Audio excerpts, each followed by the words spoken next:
Most people assume that if a coffee maker costs £800, it has to make better coffee than one that costs £200. That sounds reasonable. It also turns out to be one of the most expensive assumptions you can make. So I tested 5 premium coffee makers that promise cafe quality coffee, smarter brewing, and engineering that supposedly justifies their premium price. Every machine brewed the same medium roast beans, using filtered water at 93 degrees Celsius, a 1:16 coffee-to-water ratio where possible, and repeated brewing cycles over several days.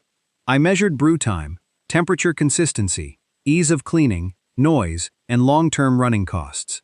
And the biggest surprise wasn't that the cheapest machine won, it was that some of the most expensive machines barely performed any better at all. Because throughout this test, one lesson kept showing up again and again. Price doesn't measure quality, testing does. Coffee companies are incredibly good at selling words that sound impressive. Precision brewing, commercial-grade components, Italian craftsmanship, proprietary extraction systems, smart brewing algorithms. Many of those features are real, but the question isn't whether they exist. The question is whether they actually make your morning coffee noticeably better. Sometimes they do.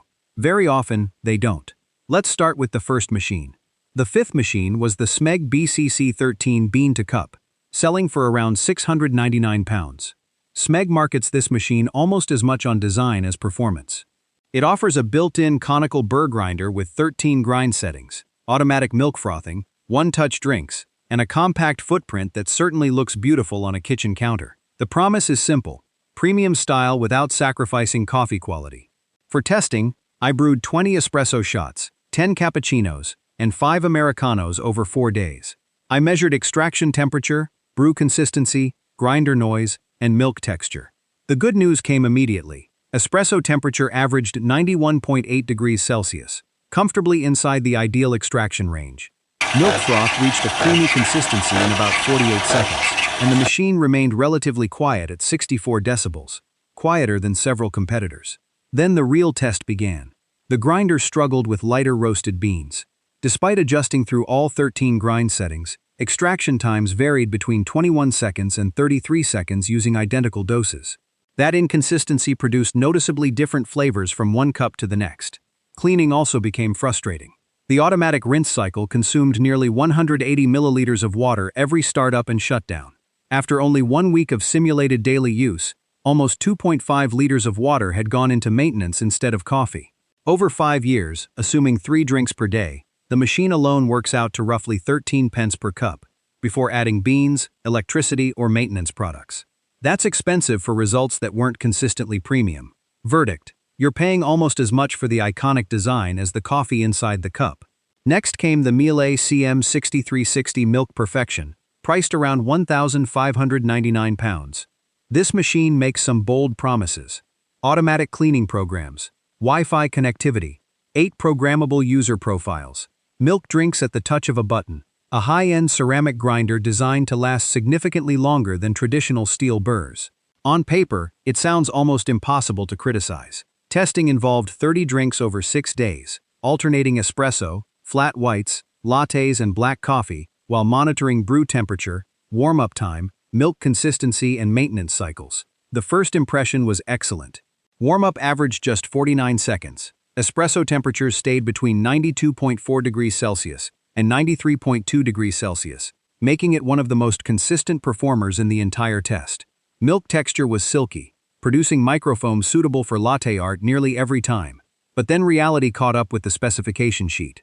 The automatic cleaning system that sounds so convenient also consumed large amounts of water and cleaning tablets. Each cleaning tablet costs roughly £1.20, and depending on usage, the machine recommends regular maintenance cycles that add meaningful long-term expense. More importantly, the coffee itself wasn't dramatically better than machines costing less than half the price. Blind taste comparisons between this Miele and 2 lower-priced competitors produced remarkably similar scores. Most cups differed only slightly in body or aroma. That's where premium pricing becomes difficult to justify. You're spending an extra £900 to £1,000, but you're certainly not receiving twice the coffee quality. Over 5 years at 3 drinks per day, ownership works out to approximately 29 pence per cup before beans. That's one of the highest figures in today's comparison. Verdict: incredible engineering, but diminishing returns arrive much sooner than the price tag suggests. By this point, Something interesting had started happening. The most expensive machines weren't failing. They simply weren't improving fast enough to justify how much extra they cost. And that brings us back to the idea that shaped this entire comparison. Price doesn't measure quality. Testing does. The third machine was perhaps the most famous premium coffee maker on the list. The Jura E8, retailing for approximately £1,199. Jura has built an outstanding reputation over decades. Their marketing focuses on pulse extraction technology, intelligent preheating, professional aroma grinders, and cafe-quality espresso with minimal effort. Those are serious claims. So this machine faced the toughest testing yet. 40 drinks over 1 week. Back-to-back brewing. Repeated milk cycles. Noise measurements. Temperature stability. Cleaning time. Bean waste. The first results looked incredibly promising. Espresso averaged 27 seconds with beautiful crema. Extraction temperature held between 92 degrees Celsius and 93 degrees Celsius across nearly every shot. The aroma grinder was impressively fast, finishing an 18-gram grind in around 11 seconds while producing relatively little static. The machine also remained surprisingly quiet, averaging 61 decibels during grinding. Then came the comparison that changed everything. Placed beside a well-calibrated machine costing under £600, most tasters struggled to consistently identify which espresso came from the Jura. Some preferred the Jura, others preferred the cheaper machine. The average tasting scores differed by less than 4%. That's a remarkably small improvement considering the Jura costs roughly twice as much. Maintenance presented another issue. Jura recommends proprietary water filters and branded cleaning tablets to maintain warranty protection and brewing performance. Those ongoing consumables add significantly to ownership costs over several years. None of this makes the Jura a bad machine. Far from it. It's reliable, beautifully engineered, and consistently produces excellent coffee. But excellent isn't the same thing as excellent value. Verdict: one of the best coffee makers tested, but not one of the best values for your money. 3 machines in, the pattern had become impossible to ignore. The higher the price climbed, the smaller the real-world improvements became. And that's exactly where the next 2 machines completely changed the outcome of this entire test. That brings us to the final 2 machines. And interestingly, these were the ones that completely changed the outcome of the test. The second machine was the Breville Barista Express Impress, selling for around £729. Breville markets it as the bridge between fully automatic convenience and true barista control. It includes a 15-bar Italian pump, an integrated conical burr grinder with 25 grind settings, assisted tamping, and a thermocoil heating system that reaches brewing temperature in roughly 30 seconds. Unlike the fully automatic machines, this one expects you to do a little more work. You grind, you tamp, you steam the milk. That sounds less convenient. But convenience wasn't what this test measured. Performance was. Over 7 days, the machine brewed 50 espresso shots, 20 flat whites, and 15 cappuccinos. Temperature, extraction consistency, milk texture, cleanup time, and workflow speed were all measured. The espresso quality immediately stood out. Once dialed in, extraction times stayed between 28 and 30 seconds, with temperatures averaging 92.7 degrees Celsius. The steam wand produced silky microfoam in approximately 42 seconds, noticeably faster than several machines costing hundreds more. There was also something unexpected. Because you control the grind and dose yourself, small adjustments actually produced visible improvements in flavor. Instead of relying entirely on factory programming, the machine rewarded good technique. Then the weaknesses appeared. The learning curve is real. If you've never used a semi-automatic espresso machine before, expect to waste several shots finding the correct grind size and dose. Cleaning also takes longer because you're emptying the portafilter after every drink rather than simply pressing a rinse button. But here's the important difference. Those compromises improve the coffee. They don't simply make the machine more complicated. Long-term costs were also refreshingly reasonable. Assuming 3 coffees per day over 5 years, the purchase price works out to roughly 13 pence per cup before beans. Maintenance mainly involves affordable descaling and occasional water filters rather than expensive proprietary cleaning systems. The coffee quality finished within 2% of the Jura in blind tasting, while costing almost £470 less. That's exactly the type of value this comparison was designed to find. Verdict: if you're willing to spend 30 seconds learning the machine, it delivers premium coffee without premium overspending. Now for the machine that won the entire test. The Ninja Luxe Café Premier Series, retailing at approximately £549. On paper, it doesn't sound like it should beat machines costing more than twice as much. It features an integrated grinder, automatic grind recommendations, weight-based dosing assistance, espresso brewing, cold brew capability, and hands-free milk frothing. Nothing there sounds revolutionary. What mattered was how it actually performed. The testing process was identical: 50 espresso shots, 20 milk drinks, repeated back-to-back brewing, temperature measurements, noise readings, cleanup timing, and finally, blind taste comparisons. The Ninja reached brewing temperature in just 37 seconds. Espresso extraction averaged 29 seconds, with temperatures consistently between 92.3 degrees Celsius and 93.1 degrees Celsius. The grinder wasn't the fastest, averaging 14 seconds for an 18-gram dose, but it produced impressively even particle size, leading to highly consistent extraction. Milk frothing averaged 45 seconds, producing smooth texture suitable for cappuccinos and flat whites. Then came the biggest surprise. In blind tasting, the Ninja finished only 1% behind the highest scoring machine in flavor, while costing more than 1,000 pounds less than the Miele.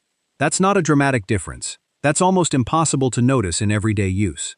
Cleaning also proved refreshingly simple. The removable brew group, accessible drip tray, and straightforward milk system reduced average daily cleanup to under 3 minutes, nearly half the maintenance time of some premium competitors. Now add the numbers together. At 549 pounds, used for 3 drinks every day across 5 years, the purchase cost falls to roughly 10 pence per cup before beans. That was the lowest long-term ownership cost among every premium machine tested. Which brings us back to the question we started with. How do you actually judge value? Before choosing a winner, 4 criteria mattered more than everything else. First came brewing performance. Could the machine consistently produce the correct temperature and extraction time? Second was durability. Did repeated brewing reveal weaknesses, inconsistent grinding, or unnecessary maintenance? Third was cost per cup, because paying an extra 1,000 pounds only makes sense if the results improve enough to justify it. Finally came ease of ownership.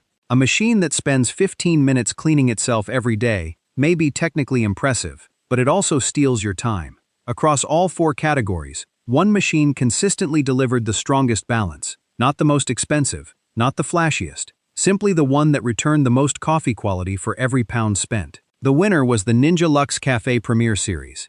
It wasn't perfect. Its grinder isn't as refined as the Jura's. Its milk system isn't quite as polished as the Miele's. Its finish doesn't feel as luxurious as the SMEG. But none of those differences were large enough to justify paying hundreds more. Because once again, price doesn't measure quality. Testing does. After discussing these results with an appliance repair technician who has serviced hundreds of domestic espresso machines over the last decade, one point came up repeatedly. The machines with the highest repair bills aren't always the cheapest models. More often, they're the most complicated ones. Extra electronics, automatic milk systems, and proprietary components create more potential failure points long after the warranty expires. Simpler engineering often proves easier and cheaper to keep running. So here's the practical buying guide.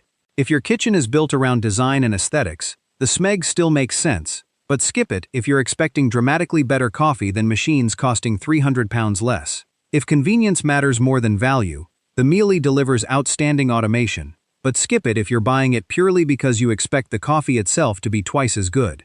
If you want exceptional engineering and proven reliability, the Jura E8 remains an excellent choice. But skip it if your goal is getting the absolute best value for every pound. If you enjoy making coffee as part of the experience, the Breville Barista Express Impress is easy to recommend. But skip it if you want one-button convenience every morning. And if you simply want the strongest balance of performance, consistency, maintenance, and long-term value, the Ninja Luxe Café Premier Series is the one I'd choose. The biggest lesson from this test wasn't that premium coffee makers are bad. Far from it. Several produced outstanding coffee. The real lesson is that improvements become smaller as prices climb higher. Spending an extra 800 pounds rarely gives you coffee that's 800 pounds better. And that's worth remembering the next time a specification sheet promises professional-grade results. Because in the end, price doesn't measure quality. Testing does. Now I'm curious about your experience. If you've owned a Jura, Miele, Breville, SMEG, or Ninja coffee maker, which one lived up to the hype? And which one left you wondering where the extra money actually went?